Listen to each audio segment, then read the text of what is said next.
सूरतगढ़ में हम लोग दौड़ रहे थे, तो यहाँ के हमारे चौधरी भाई लोग ये समझ रहे थे विनय वर्मा कुर्मी है।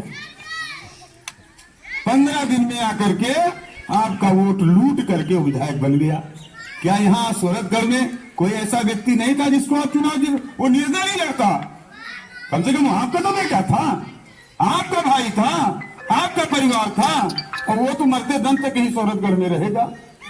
और ये हारेंगे विनय वर्मा जी, अपना यहाँ से बोरिया बिस्तर बांधेंगे और लेके महाराजगंज गोरखपुर पहुंच जाएंगे। तुम दूसरे के बेटे को बेटा कहो, लेकिन अपने बेटे का ध्यान दो।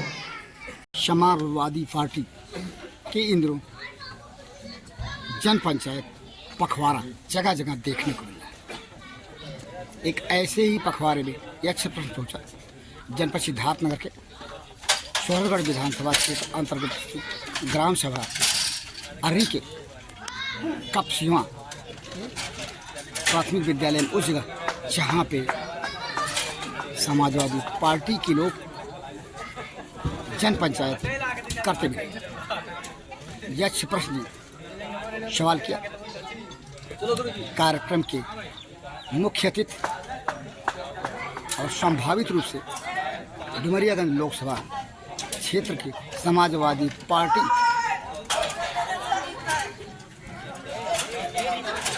के कथित प्रत्याशी चिनकू यादव आइए उन्होंने यक्ष प्रश्न द्वारा पूछे गए सवाल का क्या उत्तर दिया, आप सुनिए। चिनकू यादव जी, आज पीडीए पखवाड़ा जो कि कपसिवा ग्राम सभा के प्राथमिक विद्यालय में हुआ, जो स्थित हम लोगों ने देखा, उसके आधार पर क्या ये मान के चला जाए कि डुमरियागंज लोकसभा क्षेत्र से वर्ष 2024 में समाजवादी पार्टी के प्रत्याशी के रूप में आप आ रहे हैं? देखिए, ये पार्टी के ऊपर है।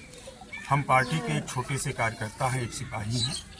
हमने निवेदन किया है राष्ट्रीय अध्यक्ष जी से, अगर वो हमको चुनाव लड़ाएंगे तो मैं अपने सिद्धार्थनगर के जनता के आशीर्वाद से मैं चुनाव लड़ूंगा और बड़ी मजबूती से लड़ूंगा।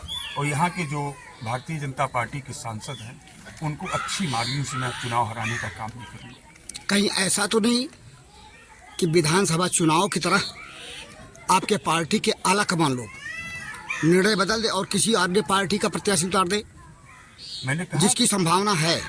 मैंने कहा आपसे कि मैं समाजवादी पार्टी का एक छोटा सा कार्यकर्ता हूँ, मैं एक सिपाही हूँ। पार्टी का जो आदेश निर्देश होगा उसका क्षमता से पालन होगा। कहानी फिर आला कमान के आदेश निर्देश पर लटक जाती है।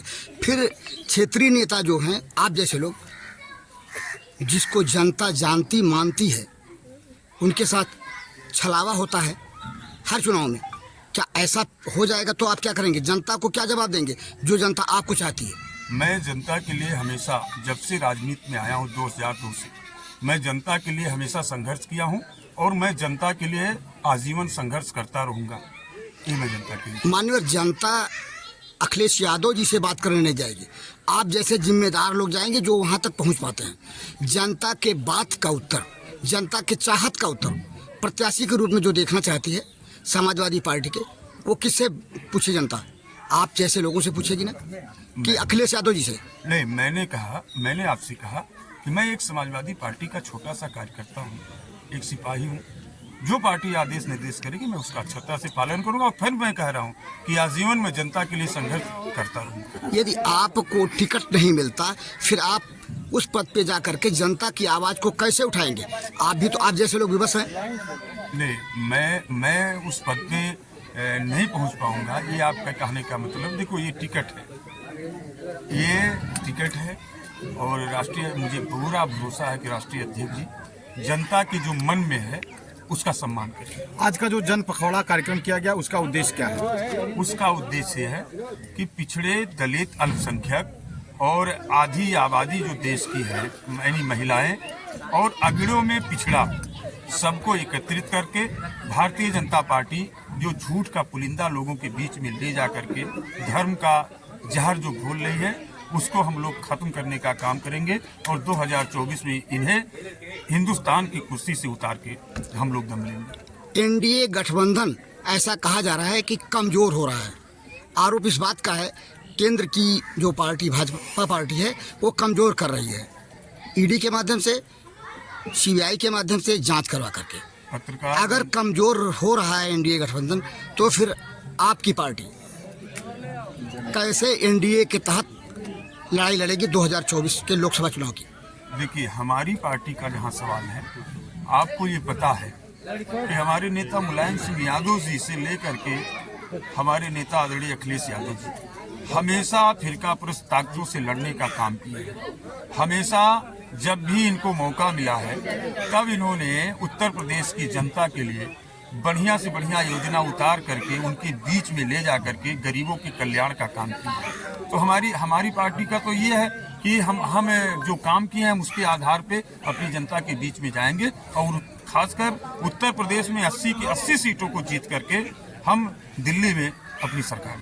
यदि 80 आपको मिल भी जाती है आपकी पार्टी को तो फिर दिल्ली की कुर्सी कैसे मिलेगी दिल्ली की आपकी पार्टी को? दिल्ली जैसा कि आप दावा कर रहे हैं इंडिया गठबंधन के तहत इंडिया गठबंधन की सरकार बनेगी, हमें कुर्सी अपने आप मिल जाएगी। अभी तो इंडिया गठबंधन की मजबूती का कहीं लता पता नहीं है। सच्चाई आप नॉलेज में रखे कोई बात करें, कोई दावा करें? नहीं, आप पत्रकार महोदय फिर आप दूसरी तरफ मूव कर गए।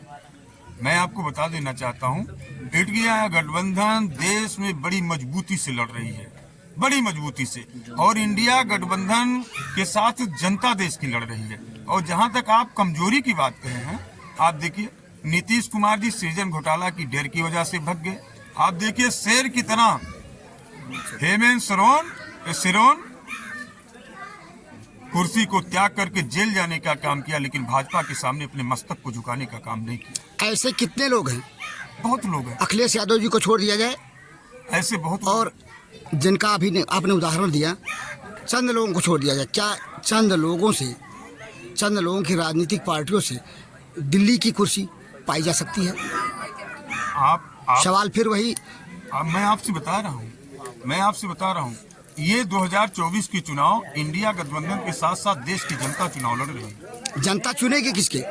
पार्टी के नेताओं को ही तो चुनेगी, या जनता खुद चली जाएगी दिल्ली? भारतीय जनता पार्टी के खिलाफ हिंदुस्तान की जनता ने मूड बना लिया है कि वो भारतीय जनता पार्टी को वहां से हटाने के लिए इंडिया गठबंधन को वोट करेगी। आप चिंकू यादव को यह प्रश्न के द्वारा किए गए सवाल का उत्तर उन्होंने किस स्थिति में, किस मजबूती के साथ दिया, इसका आकलन आप स्वयं करें तो बेहतर होगा। हम तो सिर्फ साक्षात्कार कर रहे हैं और जनता के बीच जिम्मेदार नेताओं की जिम्मेदारी मजबूती की स्थिति की रिपोर्ट कर रहे हैं। बहरहाल इस साक्षात्कार के साथ इस प्रश्न के लिए जनपद सिद्धार्थनगर के शोरगढ़ विधानसभा क्षेत्र अंतर्गत स्थित ग्राम सभा अर्री के काशीवा प्राथमिक विद्यालय से मैं बीपाल